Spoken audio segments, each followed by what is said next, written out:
Welcome to the Chronicles of Lost Relations. Greetings, dear audience. As we prepare to dive into today's tale, we invite you to share your location in the comments below. And remember, your support means the world, so don't forget to like and subscribe. I am William Jones. A year ago, if you had asked me to describe my life, I would have said I was a content husband to Brenda, the woman I cherished for more than 17 years. I took great pride in being a father to my two daughters, Melissa, age 16, and Kendra, age 15. In those days, I was convinced that I had crafted a fulfilling life for both myself and my family. I found fulfillment in my roles as a husband and a father. Those titles held immense significance for me. What about now? At this moment, I find it difficult to even consider the notion of pride when reflecting on my daughters, and the thought of being happily married seems like a bitter irony. My existence seems to be a mere echo of its former self. The reality is, I am no longer in a marriage, and the pride I once held for my daughters has transformed into an emotion that is difficult to articulate. I have dedicated my entire career to my role as a chief engineer at a tool manufacturing plant. While it may lack allure, it is genuine and reliable. For many years, I have dedicated myself to my work, embracing additional shifts, tackling challenges, and doing everything necessary to advance my career. It's not about me.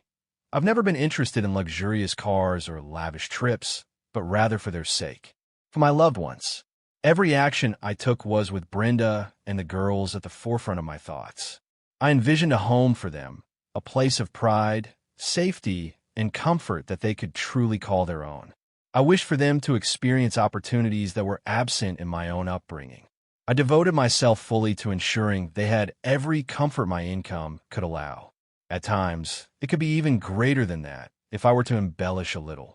My parents faced many challenges in their lives. My father, a diligent and honorable individual, faced the devastating loss of everything during the recession of 1998. In my youth, I can still vividly recall the expression on his face as everything fell apart. The burden of failure he experienced, despite it not being his responsibility. My mother, bless her heart, stood by his side with the unwavering support and sincerity that defined her role as a devoted partner. She remained silent, refraining from casting blame. Instead, she took every possible measure to ensure our family stayed above water. There were times when circumstances became so dire that my father had to part with our car, merely to keep afloat. He remains vivid in my mind, trudging the 2 miles to his office each day, briefcase clutched tightly, shoulders stooped from fatigue, yet his determination unwavering. On the days when he wasn't feeling well, he would take the bus, though even that seemed like a luxury we could hardly manage. I witnessed their relentless battles, day after day.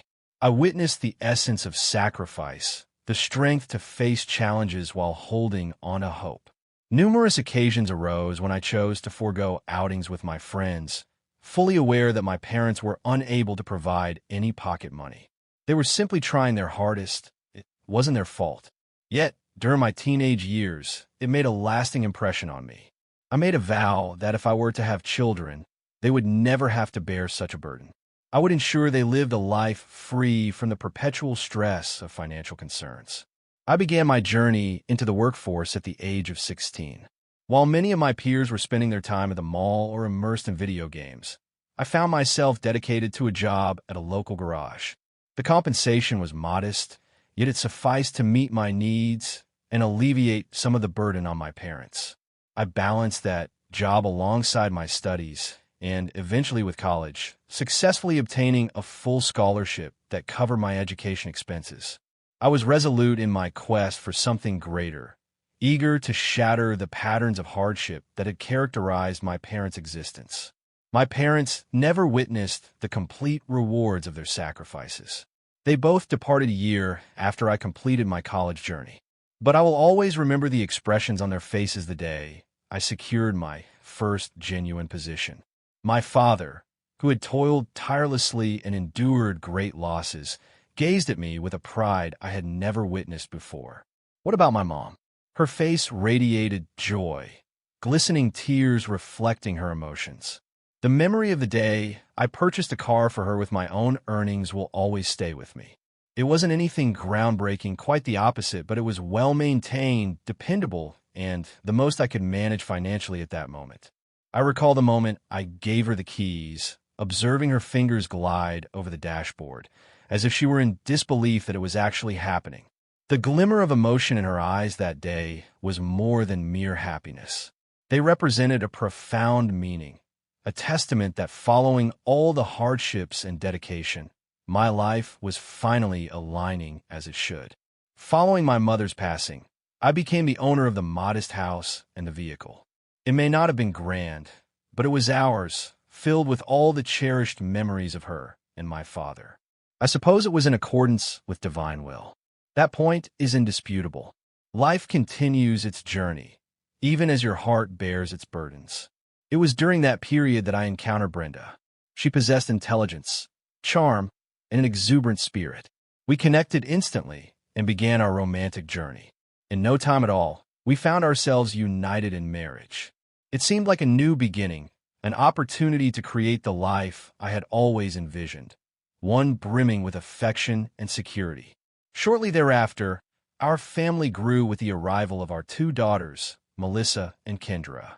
Life may not have been flawless, yet it was satisfactory. I toiled diligently to support my family, and although finances weren't always plentiful, we managed to have what we needed.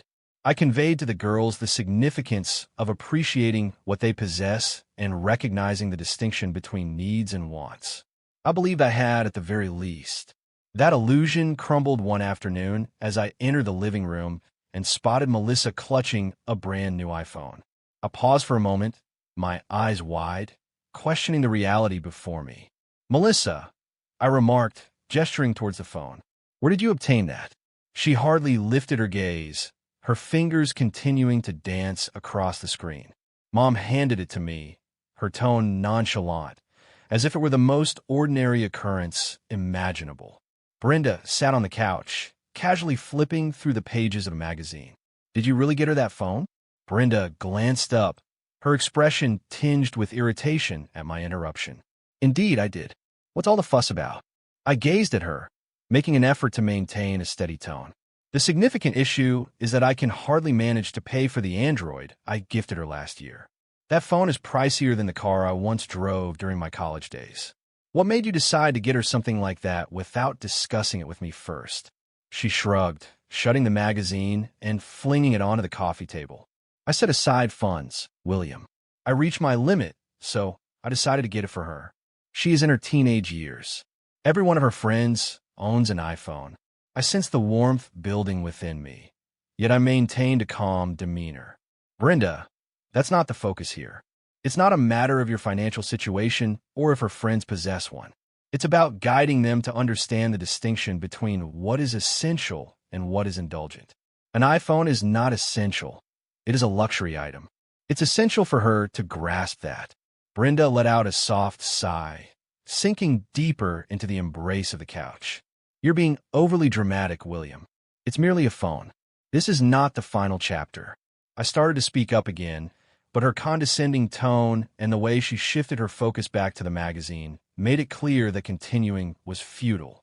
Brenda had reached a conclusion, and this dialogue was going in circles. I exhaled deeply, gave a slight shake of my head, and turned to leave. The irritation lingered within me, however. A lingering sensation told me this was more than merely a phone. It revolved around the principles I was striving to impart to my daughters. Yet, Brenda dismissed it with a shrug, and the dialogue faded away. A few days following the entire iPhone situation with Melissa, I spotted Kendra clutching a comparable phone.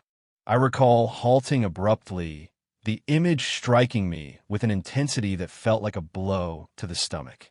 I approached her directly and inquired, "Kendra, where did you get that phone?" She regarded me with that same casual demeanor her sister possessed. "Mom picked it up for me," casually mentioning it as if it were nothing special. I kept my thoughts to myself around her. I preferred to avoid conflict with my daughter, particularly regarding an issue I recognized wasn't her responsibility. I went directly to Brenda. "Brenda," I said, attempting to maintain my composure, even as my irritation simmered just below the surface. Did you also purchase Kendra an iPhone? She remained completely unfazed. Indeed, I did. I mentioned it to you. I set aside funds. Cut costs? Brenda, can you clarify where you're putting this money? The last time I looked, there were bills awaiting payment, groceries to purchase, and a mortgage looming above us. So, you're saying you managed to save enough to purchase not just one, but 2 iPhones? I'm aware of the price of those. Please don't underestimate my intelligence. Brenda let out a deep sigh, a sigh that conveys her reluctance to elaborate on her thoughts. This doesn't seem like a significant issue, William. They are our daughters, and I wish to create something special for them. Why must it always turn into a moral dilemma whenever I indulge a bit more? Just a touch more? I exclaimed, my voice elevating. Brenda, this is far more than a mere addition. This is an extravagant item that we neither require nor can financially manage. What type of message are you conveying to the girls? That they can obtain anything they desire, regardless of the price? Does that money just seem to materialize whenever it's required? Her expression became steely. You're exaggerating, as usual. I've got it under control, William. There's no need for concern. The discussion intensified from that point onward. I attempted to convey my perspective, yet it felt as though I was speaking to an unyielding barrier. She possessed her own logic, her explanations, and no matter what I expressed, it appeared to hold no weight. As the day drew to a close, her anger lingered, leaving me no choice but to find refuge on the couch. I lay there that night, gazing at the ceiling, the frustration gnawing at my insides. No matter what Brenda was attempting to pitch, I had no interest in it. I wasn't merely troubled by the phones. I felt a profound disappointment regarding the underlying problem, the absence of dialogue, and the neglect of the principles I endeavored to maintain. Yet, it became evident that we were not aligned, perhaps even exploring entirely different narratives. The following morning, I arrived at the plant as per my routine, attempting to set aside the argument and concentrate on my tasks. Yet, I had no idea that day would alter the course of my existence for all time.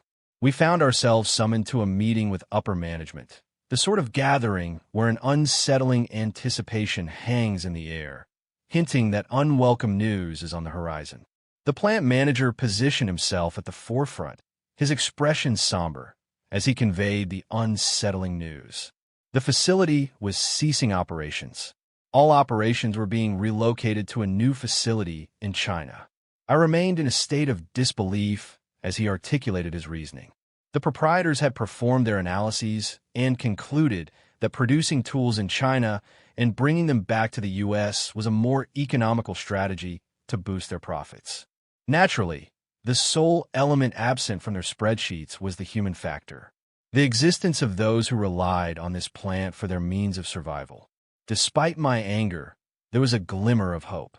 I wasn't facing immediate job loss. As the chief engineer, I faced a solid 6 months of work on the horizon. I was responsible for managing the deconstruction of the plant and subsequently assisting in the establishment of 2 additional facilities in China. They had a facility operating in China and even extended an offer for me to join them there. But I wasn't ready to disrupt my life and relocate to the other side of the globe. Nonetheless, they communicated their point clearly. If I can't make it to China, I ought to begin my job search once the new plant is operational. As I stepped inside that evening, my feet felt like lead, and the burden of the day's revelations loomed large in my mind. To my astonishment, Brenda took notice. There was an unusual gentleness in her voice as she inquired, "William, what's the matter?" This time, I lacked the energy to sidestep the question. I revealed all my thoughts to her. The closure of the plant, the half-year time frame, the proposal to relocate to China. She listened intently, and for a fleeting moment, I believe she truly grasped the weight of my situation. After a moment of reflection, she inquired, "Would you think about relocating to China?" The inquiry took me by surprise. I hadn't given it a moment's consideration. I didn't desire it. I confess my uncertainty. I don't believe that's a path I would choose to pursue. Is it necessary to dismantle everything? Beginning anew in a land where the language is foreign to me, it just doesn't sit well. She remained quiet after that, yet her eyes conveyed a silent plea for me to agree. She chose not to pursue the matter further. Instead, she merely nodded and returned to her previous task. In the following 3 months, I immersed myself in my tasks. The task of taking apart the plant was grueling, challenging both the body and the mind. Each day felt like a relentless effort, managing teams, supervising the dismantling of machines I had known intimately for years, and striving to keep my thoughts from dwelling on the unavoidable conclusion. At home, an unsettling atmosphere lingered. I was so engrossed in my tasks that I initially overlooked it. One evening, as I stepped into the living room, I caught sight of it. Brenda, reclining on the couch, leisurely browsing through a sleek new iPhone. I stood still. The moment I laid eyes on that phone, a sense of urgency surged within me. I could tolerate her purchasing one for Melissa and then Kendra, despite my strong dislike for the notion. But for her to possess one as well, that was not an expense she could easily dismiss as a mere cost-saving measure. 3 iPhones within just a few months? With my earnings? Suddenly, it became clear to me. The funds were not originating from within the residence. It simply wasn't possible. It must have originated from a specific source. Or even more troubling, a person. My thoughts plunged into countless shadowy realms. Did Brenda partake in any unlawful activities? I have come across tales of how homemakers captivate men and generate income. Was she taking money from someone she ought not to? What about the girls? Did Melissa and Kendra have any involvement in this situation? My mind erupted into a tempest of chaotic, anxious musings. Each one was more troubling than the previous, and I found myself powerless to halt their accumulation, stacking upon one another, until my own logic became unrecognizable. A sense of unease settled within me, compelling me to uncover the truth behind it. It wasn't long before my suspicions began to unravel. A few days after spotting Brenda with that iPhone, I found myself struck by a fever. The fatigue from my job, the anxiety surrounding the plant, and the relentless uncertainties in my mind had ultimately overwhelmed me. My body surrendered, compelling me to remain in bed. I reclined, gazing at the ceiling, attempting to assure myself that everything would eventually fall into place. The residence held a serene stillness, interrupted only by the soft murmur of conversation drifting from the kitchen. I didn't mean to overhear, but their voices seeped through the fragile barriers. "He got me a new earring," I heard Brenda say, her voice airy and tinged with excitement. "Oh, Mom, that's absolutely fantastic." Kendra was the one. A wave of unease washed over me. They? Who was that individual? I desire one as well. Melissa's voice rang out, embodying the essence of a privileged adolescent. And then arrived the strike that stole my breath away. "When will you let go of the dead weight and start a new chapter with Mr. Parker?" Kendra inquired, her tone laced with an unsettling nonchalance that caught me off guard. "I'm quite fond of his house.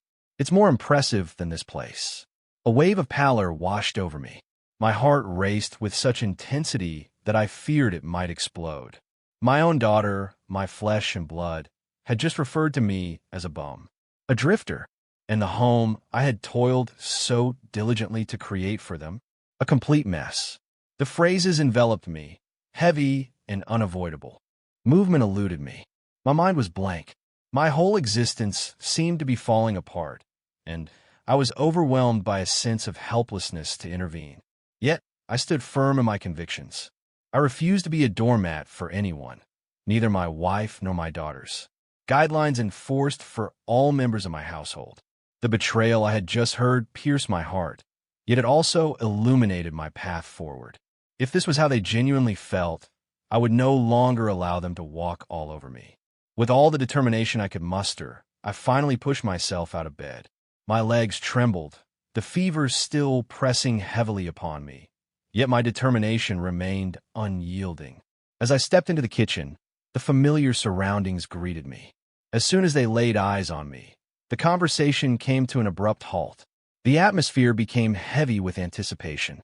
Brenda faced me, showcasing one of her rehearsed grins. "Oh, darling, you're awake?" She spoke gently, as though nothing was amiss. I took my time to reply. I took a seat at the table, my gaze fixed upon them. In the family I believed I understood, I now see I was mistaken. Their unease intensified beneath my scrutiny, yet I had no intention of alleviating it. "Absolutely, Brenda," I stated at last, my tone steady yet resolute. The rear is elevated. Her smile wavered, and I caught a glimpse of fear in her gaze. "Excellent. At this moment, I must insist that you gather your belongings and vacate this house without delay. I will be initiating the divorce process, and please inform me of Mr. Parker's address so I can send the necessary documents." Brenda parted her lips, likely to voice her disagreement, yet I had more to say. Additionally, I remarked, my gaze drifting to Kendra and Melissa, who remained motionless in their seats, aware that the court is unlikely to grant me custody of these two troublemakers, so you might as well take them with you. That appeared to spur them into motion. Kendra rose first, her expression contorted with contempt. "Who would choose to be with someone like you, who seems to lack ambition?" She let out a sharp spit. Melissa joined the conversation, supporting her sister as she consistently did. "Indeed, Mr. Parker possesses significantly greater wealth than you, and he doesn't need to conceal his shortcomings behind pretentious concepts like values." Their words, laced with venom, no longer held the power to shock me. A sense of numbness enveloped me. I rose gradually, casting a final glance at Brenda. In that moment, I replied to Brenda with unwavering composure, informing her to convey to Mr. Parker that given his wealth, he could claim her as his wife or whatever title he preferred, and also take these two mischievous children as his legally adopted daughters. I will be relinquishing my parental rights for these two to him. I will gladly make sure that I no longer have to engage with these two. The atmosphere grew still. I remained in place, anticipating a response. Yet I was acutely aware that they had exhausted all words capable of catching me off guard. Brenda's expression twisted in anguish as tears began to gather in her eyes. She moved nearer, extending her hand as if suddenly recalling her concern. "William, I implore you," she said. Her voice quivered. "My affection for you knows no bounds. I wish to avoid a divorce. Let's discuss this matter further. It can be resolved." I gazed at her, unperturbed. The phrases echoed, devoid of substance. Where was this affection when she was covertly accepting gifts from someone else? Where was this love when she allowed our daughters to call me a loser and show disrespect to the man who had given them everything he could? I stepped back, creating distance between us. "It holds no significance now," I stated with a chill in my voice. "Your affection for me vanished the instant it was exchanged for an iPhone and a gold earring." Her tears streamed down more fiercely, yet I pressed on. I had reached my limit. No longer willing to be overlooked, no longer pretending that all is well when it clearly isn't. I grasped my wedding ring, a token of a bond that had crumbled into mere deception and treachery. I gently removed it from my finger and set it down on the table, the cool metal making a soft clink as it met the wood. Silently, I approached the toolbox nestled in the corner and retrieved a hammer. Brenda's cries faded into an unexpected hush as I made my way back to the table. I grasped the ring, pressed it firmly against the surface, and brought the hammer down upon it with every ounce of my power. The noise reverberated in the kitchen, crisp and conclusive. The gold contorted and warped under the pressure, transforming from a perfect circle into a jagged, fractured shard of metal. I raised it, gazing at it for a brief moment before extending it towards Brenda. "Here," I stated, my voice unwavering yet tinged with resentment. "I'm aware that you can still market it for the gold." In that instant, her tears ceased to flow. Her expression contorted with fury, the veil of sorrow vanishing entirely. "Is this really the way you intend to proceed?" she hissed, her tone sharp and filled with disdain. "All right, I will dominate you in the courtroom. You'll come to wish you had never crossed me, and this day will haunt you forever." With a swift pivot, she marched out of the kitchen, her frustration palpable. Melissa and Kendra trailed behind her, their expressions a blend of contempt and self-satisfied glee, as though they believed they had achieved a victory. I allowed them to continue. I remained silent. I stood there, observing them as they ascended the stairs to gather their belongings. The atmosphere of the house grew denser with every footfall, yet, for the first time in what felt like ages, a peculiar sense of relief washed over me. They departed later that evening, the door slamming shut in their wake. I lingered by the window, observing as they packed their bags into the car and departed, likely heading to Mr. Parker's residence. Whomever that may be, Brenda kept her promise. In court, she ravaged me like a tempest, leaving chaos behind. I remained there, feeling utterly helpless, as the judge meticulously partitioned my existence, relinquishing nearly all of it to her grasp. My 401k has vanished. All of my hard-earned savings gone without a trace. The shared account, now belonging to her. Additionally, I found myself burdened with an overwhelming amount of alimony, poised to deplete my resources unless Brenda chose to wed her gleaming new supporter, and payments for child support that would continue until both my daughters reached the age of 18. The sole possessions I was permitted to retain were my home and my vehicle. A victory that feels empty, to be honest. The house now seemed hollow, devoid of the joy and comfort it used to embrace. My car was merely a contraption, a device designed to transport me from one location to another. It all seemed rather underwhelming. I stepped out of the courtroom, burdened by the immense weight of the world on my shoulders. And then I laid eyes on him for the very first time, Richard Parker, the individual who had maneuvered his way into my family. He stood there, linked with Brenda, Kendra, and Melissa. A warm embrace enveloped them, binding them together as a family. The moment I had tirelessly worked to create over the years now seemed to exist solely for them, leaving me on the outside looking in. Was it painful? Absolutely it did. It was as if a blade were turning in my heart, a harsh reminder of my profound loss. But would it be the end for me? Absolutely not. It served as a reminder of a fundamental truth. I had recently freed myself from some negative influences in my life. Individuals who failed to appreciate loyalty, integrity, or love in the same way I did. Individuals who perceived me as a means to an end instead of as a collaborator or a parent. Some may wonder why I didn't advocate more fiercely for my daughters, why I chose not to pursue custody, prolonging the case through the legal system until I could have them with me. The reality is, a child's brain reaches near full development by the age of 16, and both Kendra and Melissa were approaching that milestone. No matter how fiercely I had battled, they still wouldn't have joined me. Their decisions were set, their allegiance influenced by the allure of opulence and a more comfortable existence. They had already fallen under the spell of wealth.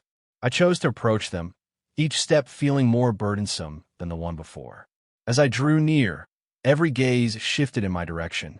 Brenda took the initiative to break the silence. She was unrestrained. "I mentioned it to you. I will destroy you," she declared, her tone icy and triumphant. Then Kendra spoke up, and I sensed the sharpness in her words.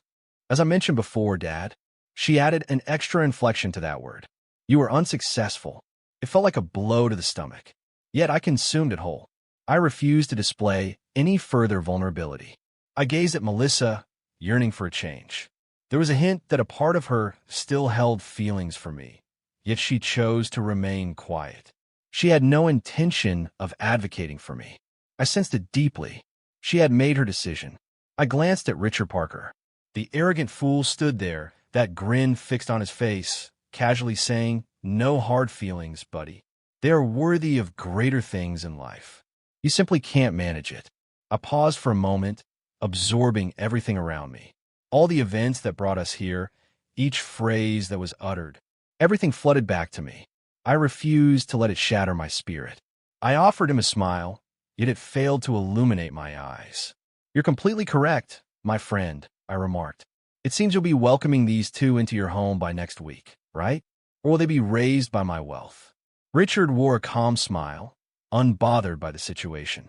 "Oh, I keep my promises," he remarked as he reached into his jacket and retrieved an envelope. I have commenced the process. Once you add your signature, everything will be formalized. I accepted the envelope from him, my hands unwavering, despite the turmoil churning within my heart. As I reviewed the documents, I recognized their significance and, without a moment's pause, I affixed my signature. It was truly finished. Retracing steps was not an option. I returned it to him, and he provided me with a copy. I have legal representation, and he will ensure that this is handled promptly. The additional copy can be utilized to finalize the child support. He took a brief pause, his smile growing broader. Next week, I'll be tying the knot with Brenda. We cordially invite you. I gazed at him, this self-satisfied man who had stripped away everything I held dear, and a smile crept onto my face despite myself. Well, congratulations, I remarked, my tone laced with irony. I trust that this time Brenda won't come across a wealthier man than you. Brenda attempted to express herself, yet found herself at a loss for words. It was evident in her gaze. She understood that I was correct. A woman discovered a loftier branch, and she seized it. What could prevent her from seeking an even greater one in the future? The reality pierced through, yet it was inescapable. As Parker had mentioned, both the child support and alimony matters were resolved. The financial connections that once bound us were cut, leaving me feeling as if I had been completely wiped from their existence. After 3 months, all matters were settled. I was unable to attend the wedding. What would be the reason for that? I shouldn't have been there at all. It had ceased to be my existence. It no longer felt like my family. They had chosen their paths, and I had chosen mine. I progressed, despite a lingering awareness that I was relinquishing something I had once believed to be steadfast. Ultimately, I came to understand that one of the most challenging decisions is to step away from those you care for, fully aware that they have already distanced themselves from you. Now you all might be curious, was I finished? Wife gone, daughters gone, time to forge ahead. Well, I could have, but something within me whispered, vengeance. I conducted some investigations into the individual who stripped everything away from me. It appears that Richard Parker, the very individual who had stripped me of everything, was among the primary shareholders of the company where I was employed. I had come across his name previously, yet I had never had the chance to meet him in person.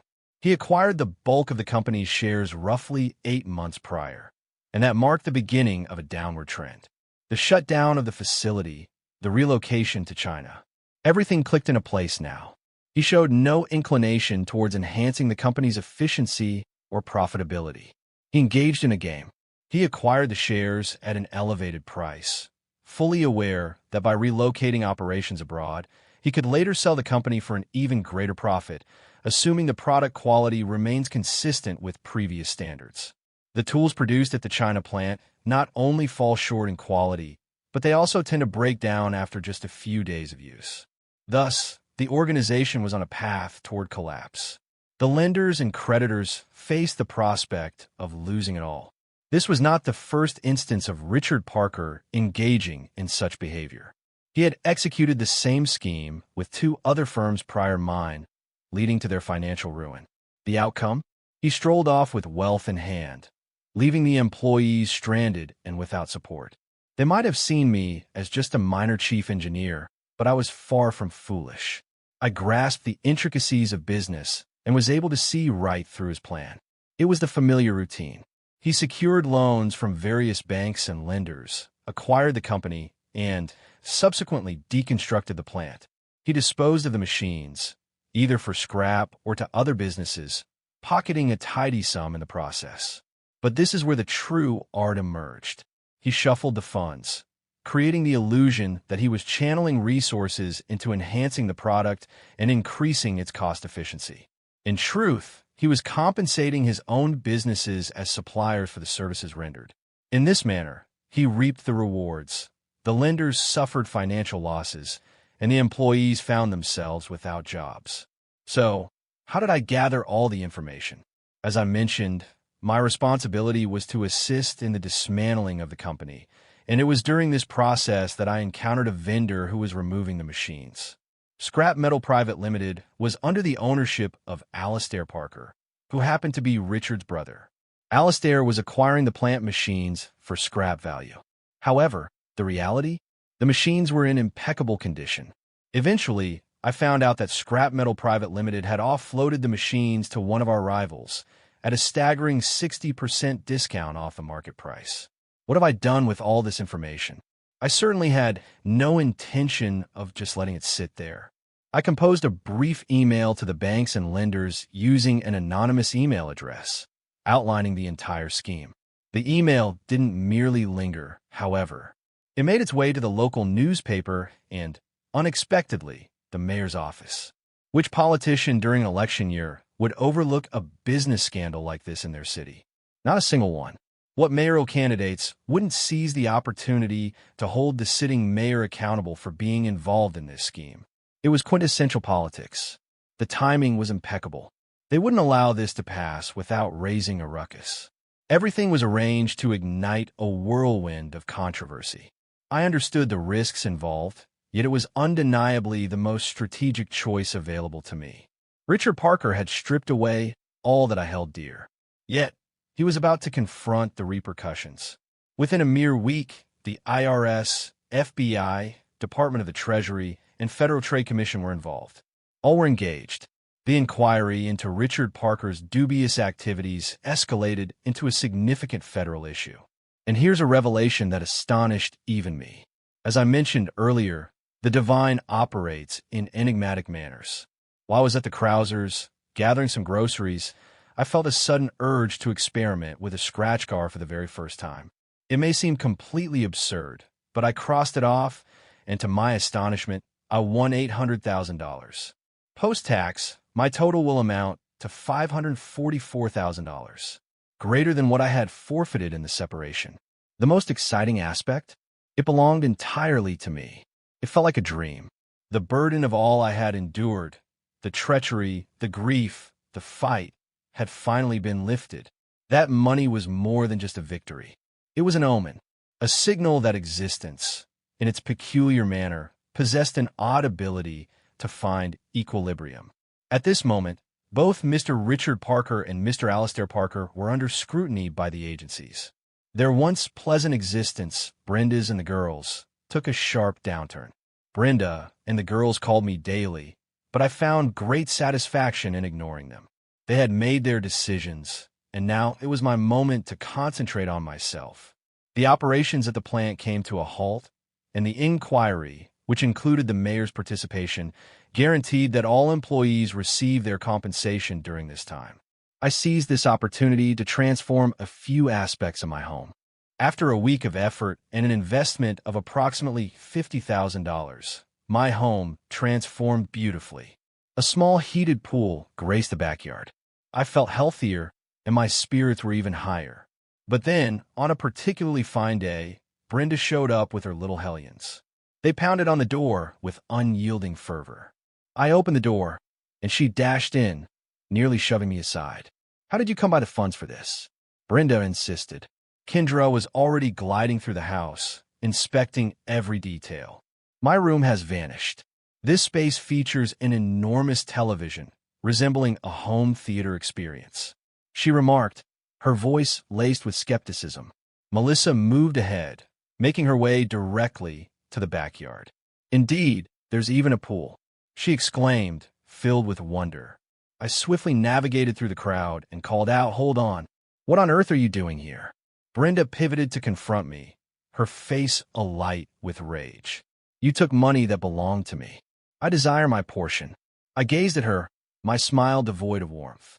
"You are in a marriage with someone named Brenda, and now you find yourself here, requesting funds from another individual? You were indulging in some unusual substances." She shot me a fierce look, her cheeks burning with rage. "Do you really believe you can escape the consequences of your actions? I am aware of your actions, and I expect my share of that wealth." I folded my arms, feeling the full weight of the control I had reclaimed over the past few months. "If you're looking for your portion, perhaps you should consider reaching out to your new husband, Richard. I'm confident he has a good amount of money available for you." Kendra let out an exasperated sigh. "This is truly disappointing. Simply hand her the money, Dad." I glanced at her, annoyance rising within me. "Enough, Kendra. Please refrain from calling me that again. Your decision has been made, and there are no opportunities for do-overs at this point. Furthermore, I'm not your father in any legal sense. Melissa interjected, her voice dripping with irony. Indeed, why not just give me the money and we can all move forward, Dad? I tightened my jaw, the words cutting deeper than I revealed. However, I refused to allow them to affect me. Do you realize something? Leave now. Everyone here, leave now. Your input is unnecessary for me. Leave now, or I will have to contact emergency services. Brenda appeared momentarily taken aback, but soon her expression contorted with fury. This is far from finished, William. This will come back to haunt you. I retorted, absolutely not, Brenda. You will be the one left with regret. You abandoned me, do you recall? You prioritized wealth above all else. You can return to that now. I challenge you to bring this matter before the court. This time, I will utterly dismantle you. I anticipated that Brenda would take legal action against me, but I was ready for it. I had already discussed everything with my lawyer and was aware that this was on the horizon. In the courtroom, Brenda sat there, exuding an air of entitlement like never before. She asserted that I had not provided her with a sufficient share of my assets and that I had concealed funds from her. My attorney maintained a composed and systematic approach while laying out the particulars for the judge. He detailed everything, clarifying my unexpected fortune, how the funds were acquired, and affirming that it was all above board. The judge, having perused the case files, finally raised his gaze to meet Brenda's eyes. Is there any proof that Mr. Jones concealed any fund from you? He inquired, his tone unwavering. Brenda paused, her words faltering. Well, no, but... The judge interrupted her. Regrettably, it seems there is no evidence to support your assertion. He looked down at the papers he held and continued, now, regarding your request for alimony. Before he could complete his thought, Melissa and Kendra rose to their feet, their voices harmonizing in unison. He left us behind. Kendra shouted, her finger aimed directly at me. You lack courage. Indeed, you simply departed from us. Melissa added, her eyes blazing with fury. The judge let out a weary sigh, unmistakably drained by the unfolding drama. He gradually took off his glasses, gazing over the rims at the two girls. With a handful of papers clutched in his grip, he pivoted to face Brenda once more. Mrs. Parker, he stated, his tone resolute. You are presently united in marriage with Mr. Richard Parker. Based on the documentation, I find no justification to provide you with additional funds from Mr. Jones. Brenda's expression contorted in shock. She parted her lips to voice her objection. Yet the judge pressed on, undeterred. Regarding these two young women, the judge proceeded, gesturing toward Melissa and Kendra. Since Mr. Richard Parker has formally adopted you as his daughters and Mr. Jones has relinquished all his parental rights to him, he is no longer accountable for you. The request for increased alimony is denied. I exhaled, surprised to discover the breath I had been unknowingly holding. Brenda faced a crushing blow, her pleas dismissed by the judge's conclusive decision. Brenda appeared to be searching for the right words, yet silence lingered. She remained rooted in place, seething, her complexion tinged with irritation. Yet, it was of no consequence. The end had come. The judge had rendered their decision, and there was nothing she could change at this point. The incessant calls from Brenda and the girls continued unabated. Yet, there was a noticeable change in the manner of their communication with me. They had shifted from being assertive, frustrated, and self-important to a state that resembled urgency and need. I consented to a last meeting, yet I had no intention of making it straightforward. I sought to take charge of the circumstances. I informed them that the sole location for our meeting would be at my attorney's office. I refused to gamble with them, not any longer. They arrived, clad in their finest attire, attempting to project an image of lingering authority. Yet, I perceived everything beneath the surface. I positioned myself at the table, setting my flagship Android phone down with purpose.